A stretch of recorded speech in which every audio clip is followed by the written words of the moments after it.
Good afternoon, everyone. We hope you are having a wonderful spring day. So, hello and welcome. And I would like to thank everyone for joining us for this special conversation with Olivia's Light. Olivia's Light is a Virginia-based organization committed to advocating for families navigating the complex and often frustrating journey of rare disease diagnoses, also known as the diagnostic odyssey. Today, we are honored to speak with Jenna King. Jenna is the co-founder and president at Olivia's Light, and we just want to welcome you and thank you so much for joining us today. Thank you. It's such a privilege to share our family story and to promote our conference. So I'm really looking forward to it. Awesome. So just to get started, can you start us at the beginning? Can you tell us about Olivia's Light and what inspired you to create the organization? Sure. So I'll just start my presentation now, so I can share some of the slides. Of course. And hello to everyone. Sorry I can't see you, but thanks so much for watching.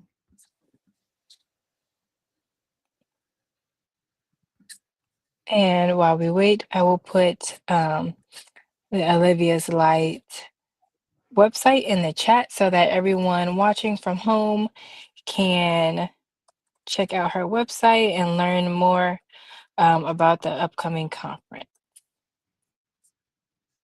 Okay, so yes, we have an upcoming conference, Olivia's Light Pediatric Rare Disease Conference. I think in order for this, the purpose of it to really make sense and why we're doing what we're doing, I will preface this with Olivia's story or our family's story, just so you have an idea of how everything came to be.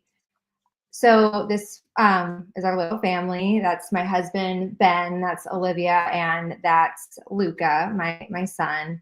And just to open this up, I first want to acknowledge doctors and the nurses community who have supported our family. It's really important for me to put this out there because the way I do approach my advocacy is, if I were to describe it, it's diplomacy meets transparency.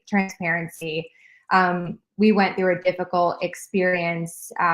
We've had a lot of hard conversations, but with that said, I do feel like it's important to be transparent and be honest about how everything unfolded. But also, I don't want to leave out those who have truly cared for Olivia and cared for our family too. So I just wanted to say that at the top because we were very fortunate to have some special healthcare providers and also just our friends and community who supported us as well. So this is Olivia again, and just to start things off, so I had a seemingly normal pregnancy. I was induced, however, at 37 weeks because Olivia was measuring small. She was in the 1 percentile or first percentile.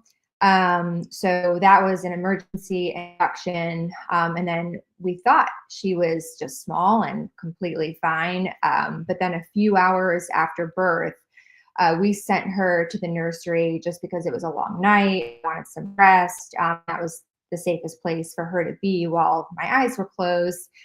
And as she was in her crib in the nursery, a nurse just happened to be right by her side and saw her turning blue.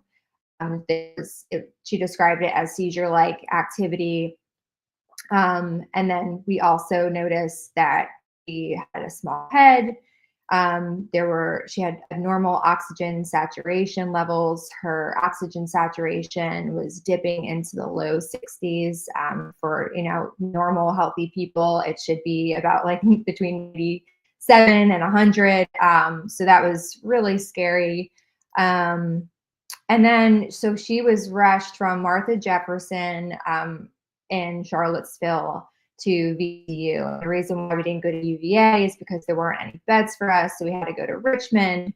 And while we were at, we were at Richmond or VCU, they ran a lot of different labs, 2 EKGs, 2 EEGs, upper airway scope, GI scope, the whole gamut.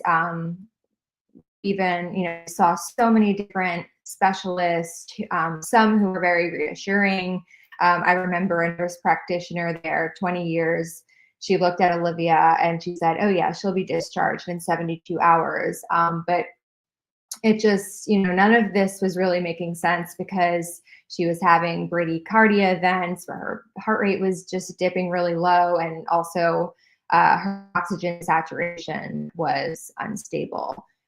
So as parents, it was a very confusing time because there were no answers. All of these labs were coming up normal. The EKG looked fine. The EEG, they couldn't really detect any seizure activity on the scan. And then everything, like her heart, her lungs, she looked like a normal baby. But obviously something was truly wrong. So we were at VCU for about 12 days. They did conduct a single panel genetic test because they thought that she may have had this rare disease called congenital central hyperventilation syndrome. That took 4 weeks to get the results back. And then in the meantime, we were just trying to get back home because we lived in Charlottesville at the time. And we just had a feeling like, look, we're not getting answers at VCU. I just have a strong sensation that UVA is where we're going to get the answers that we need. And at this time, like we really, we put our trust in the doctors. We didn't really think, we thought, well, whatever this is serious, but if we can just figure it out, like we can, give her all of the support she needs to get better. So finally a bed opened at UVA, and again ran all the different tests, including a swallow study. But still, like now she's 6 weeks old. We still don't have answers. And then child development. There was a nurse that took a special interest in Olivia, and she was really digging for answers, asking a lot of questions. And it's at that point child development came into the picture. They noticed that her head wasn't growing. So they did an MRI, and on the MRI, it showed delayed myelination. So she basically had the brain or the white matter of a 32-week, I should say, from a gestational standpoint, she was at like 32 weeks. And at this point, she was 6 weeks out of the womb. So we thought initially, well, there's obviously some developmental delay, but we were still being told like, well, she might be able to catch up. And, if we send her home with early intervention, she'd likely grow out of this. But still, as her parents, we were just like, I don't know, because now at this point, she was feeding tube dependent. She was taking like a couple of milliliters of breast milk or formula from her bottle. I just, as a mom, and I had an older son, it just did not seem right. Like, I don't want to take my child home and have this be in an unsafe environment where if she needed additional help with her feeds, and I was out of the hospital setting. So we resisted that, and we stayed, in the NICU, and we said that we were not going to leave until we had a diagnosis. So when the MRI results came back, that prompted someone to say, well, what about genetics? And they did run that single panel test, a couple of weeks before, but no one thought she had hyperventilation syndrome. So they did a broad genetic test called whole exome sequencing. And a couple of days later, there was a genetic cause that was found. And I'll talk about that in a moment. But I just want to highlight, like, in this, any family out there who has is going through this diagnostic odyssey on, or yourselves, you understand when I say that time, like in the unknown and just waiting in agony, and asking yourself questions like, did I do something wrong? And then, just not having those answers, not having a diagnosis, also built a lot of tension between myself, my husband, and our providers. When we got to UVA, for instance, they immediately started talking about like the discharge plan, how to get her out of there, and just, she'll stay a night or two and then she's going to go home. And I remember stepping up and saying, like, wait a minute, never mind the discharge plan. What about the diagnostic plan? What about figuring out what is wrong with my child? Why is she turning blue? Why can't she breathe on her own? Why can't she feed on her own? Like, let's come up with answers to these questions. And I think that, like, 6 weeks is a kind of a long time to spend in intensive care. And like, let's face it, like, she was, taking up a bed. So I think that not having answers, they just kind of felt sick. Well, we can't really do anything more for her here. And, I would get questions like, what can we do to make you feel okay bringing her home? And then there were times, still like within this period of the unknown, saying to a doctor, well, why is her saturation levels at 80? And then they would say something like, well, maybe she has reflux. And I would ask, why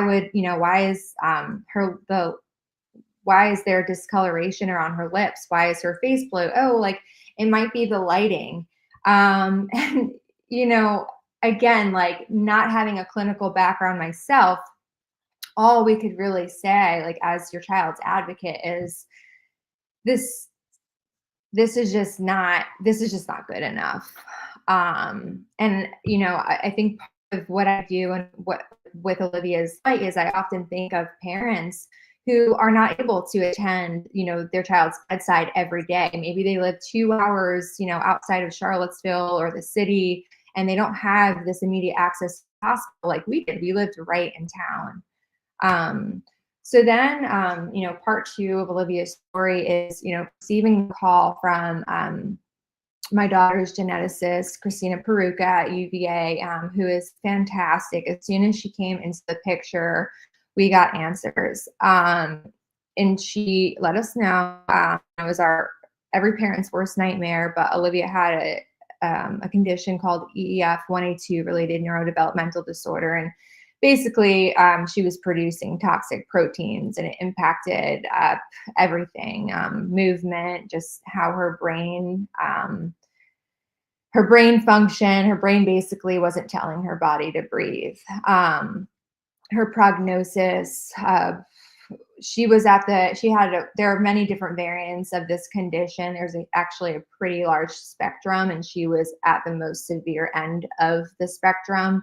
But she would be nonverbal, non-ambulatory. We were already seeing signs of epilepsy. Eventually, she would be autistic. Eventually, she would lose her eyesight, and possibly her hearing.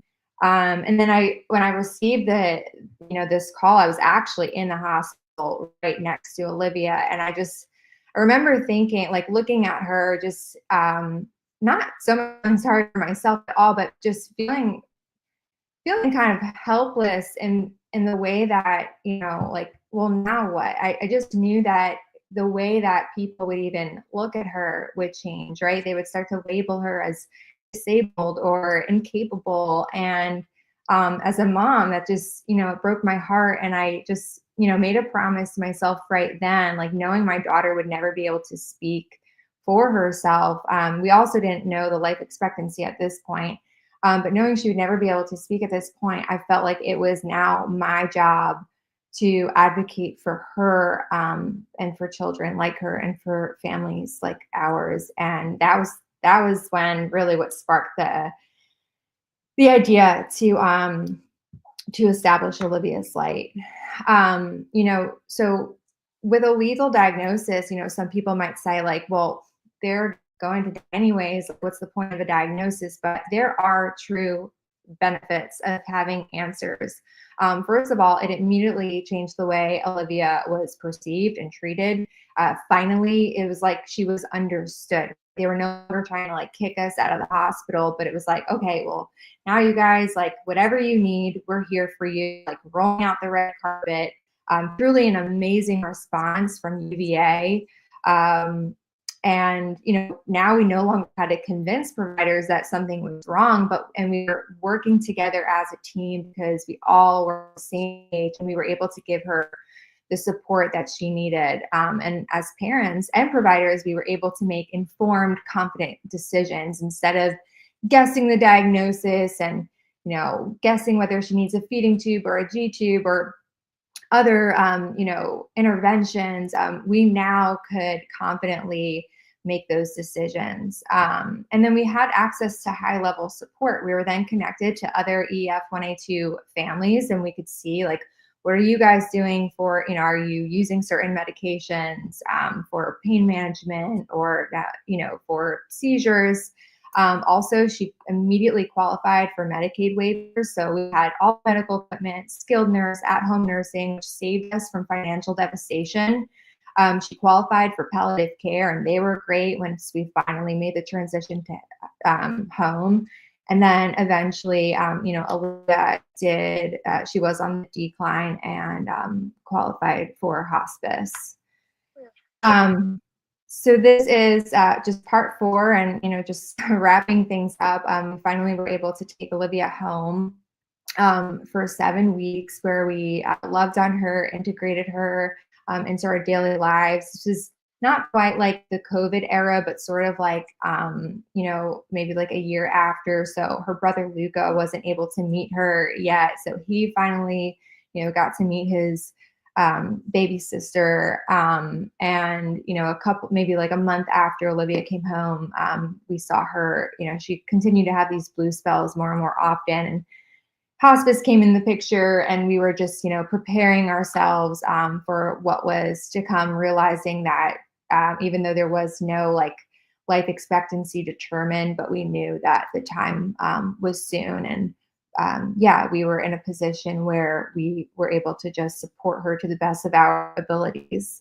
And then just like when the day that Olivia did pass away, I just think back to it, and as I reflect on it, just knowing why this happened. I mean, I just can't imagine like the way everything unfolded, just being her mom. And so basically that day, like, she passed from respiratory failure. She had a bunch of seizures. And just as her mother, like, if that was not explained to me, I don't know how I would live with myself, honestly. I think just that event, that day would have been chaos, like calling emergency and having, police and EMT and fire trucks, and just, because we didn't know what was going on. But because we had a diagnosis, we knew that, okay, this was expected, and it was more controlled, more dignified, and truly, she did pass away peacefully.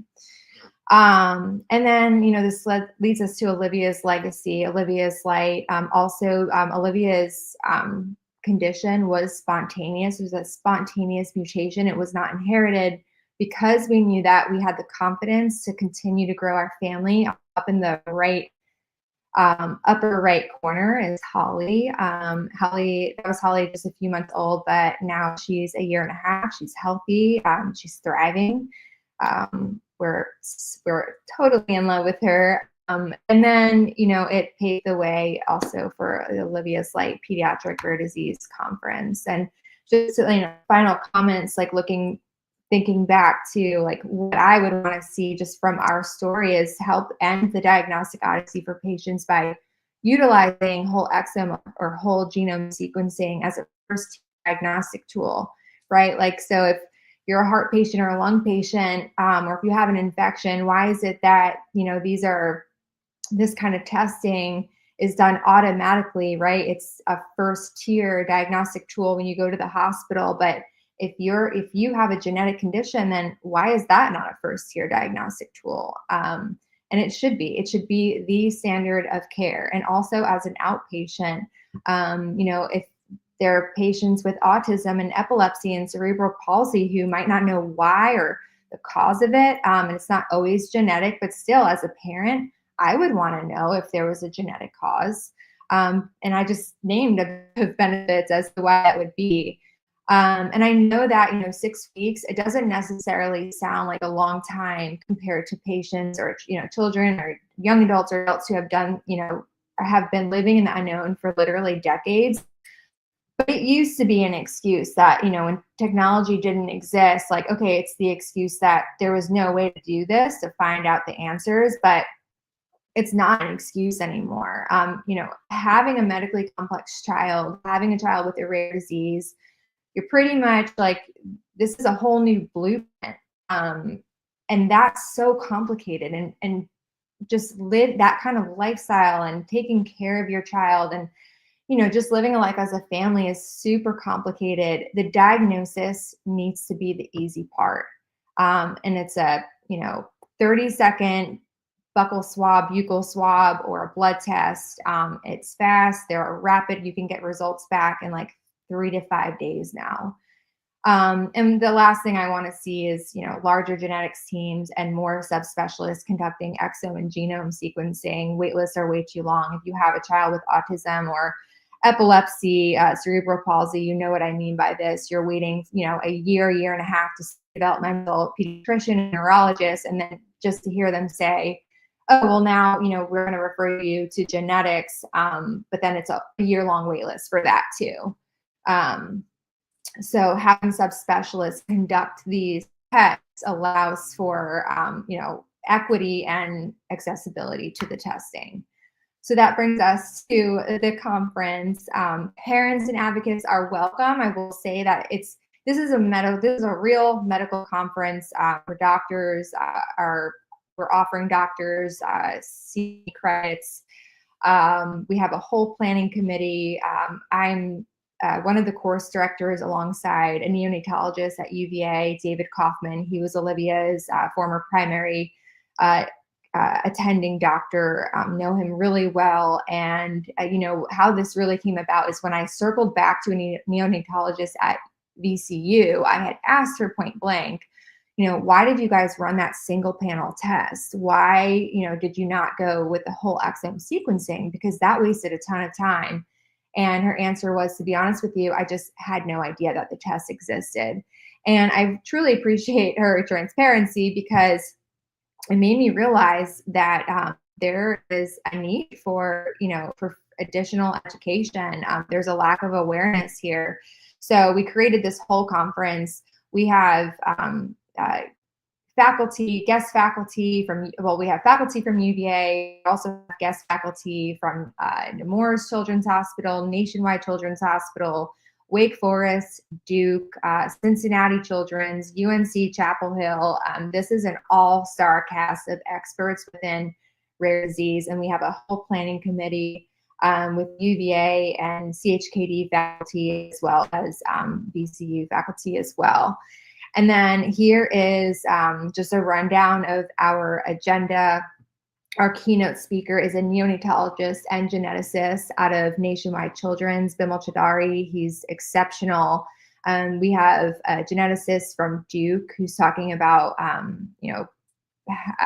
rapid exome and genome, which I have continued to reference throughout this presentation. But we also have a developmental pediatrician coming to talk, a clinical psychiatrist that's coming to talk, and another neonatologist. And this is, there's an emphasis on genetic testing. However, as it's a rare disease conference, we are really hitting on different components of the rare disease journey. So expanding the access to testing, but also community outreach and how to increase access to care for individuals with a rare disease, prenatal and neonatal red flags. So, and also we're covering ethics and communication and therapies as well. So thank you. And I don't know if I'll leave this up for a second if you wanted to click the little QR code in the bottom right, but that's it in a nutshell. Does anyone have any questions? Or I'm sorry, what's next? Am I taking questions? Of course, you can take as many questions as you like, and I just dropped the link, the registration link to Okay. the conference in the chat. Okay. Is it okay if I stop sharing my screen? Yes, let me remove it for you. There you go. I do have a few follow-up questions. So, how can families or individuals reach out to Olivia's Light for support? Sorry, you're breaking up a little bit. Is how can they reach out to Olivia's Light for start? Yes. You can email me, jenna.king@oliviaslight.org if you have specific questions, whether it's about doctors or how to access certain doctors.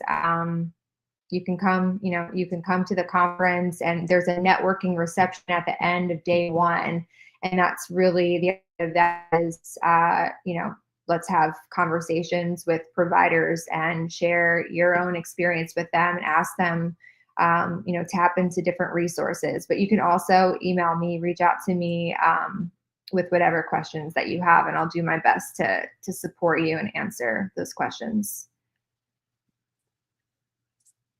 Wonderful. So I know you just mentioned, um, a bit about community involvement at the conference. So I wanted to know, how can people get involved with Olivia's Light after the conference or even now before the conference? Well, right now we're, making a big push to get doctors there. So, I'm not sure what the, families who are on this call, what their background are. But say if, you have a child with epilepsy or autism, cerebral palsy, or you just suspect your child has a genetic condition, or maybe your child has a genetic condition. I think the biggest way that you can help us right now is talk to your doctors and try to get them to this conference. We are trying to change the standard of care. We are trying to raise the bar. And really, the only way to do that right now, before it will eventually, I think it will take a whole institutional change truly, but to make a change right now is to educate doctors. And I think neurologists and developmental pediatricians especially are the hardest people to get there, and they're the ones that truly have to hear this message. So if you can reach out to your doctors, that would be a huge help. And then as far as like after the conference, we do fundraising. So right now we're fundraising. um, we're uh, we're fundraising to fund. Sorry, we're fundraising for UVA Health Children's palliative care program for children who are impacted by a rare disease. Our goal is $100,000. We're halfway to goal. So we are going to come up with different ways, to come up with the remaining 50,000, and then our our nonprofit is just a couple of years old, and I would love to hear from different parents if you have ideas of how Olivia's Light can impact your child or children. Just depending on what your backstory is, I'm completely open to ideas and any feedback. Yes, and then if you all would like to share any of your ideas with her or feedback, you can always email her, and I will drop the Gmail account in the chat for you all. You can also find on her website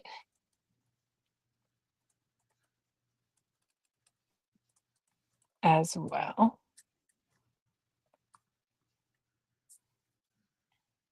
So before we wrap up today, is there anything else that you would like to share with our audience today?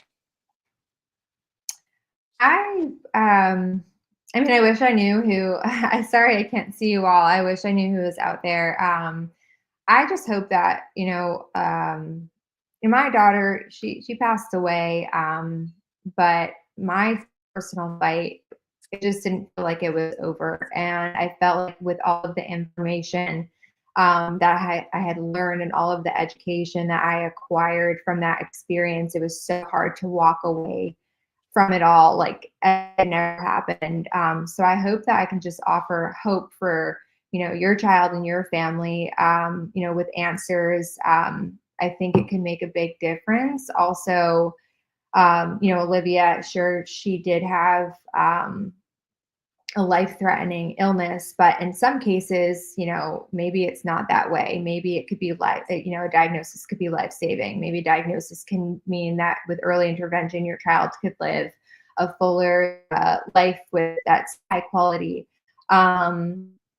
And if not, perhaps just, a dignified life. And also just stepping up, when you can, for this, I think this population that is oftentimes unseen, underappreciated, underrepresented, and that's really why I'm doing what I'm doing, is because I feel like if I'm not going to share my story, if I'm not going to step, then who is? So perhaps if nothing else, it motivates you or inspires you to share your child's story.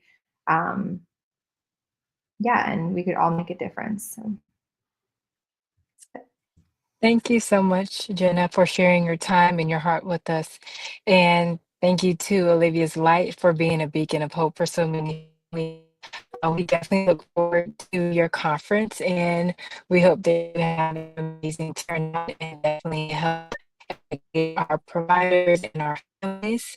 And I would like to say to our viewers, if you want to learn more or get involved or even share your story, be sure to follow Olivia's Light on Facebook and Instagram, and visit her website. And if you would like to share your story with us on our platform, you're free to email us or, of course, send us a message. And together we can definitely end the diagnostic odyssey and provide more families with hope. Thank you so much, Jenna. Thank you. Bye, everyone. Bye.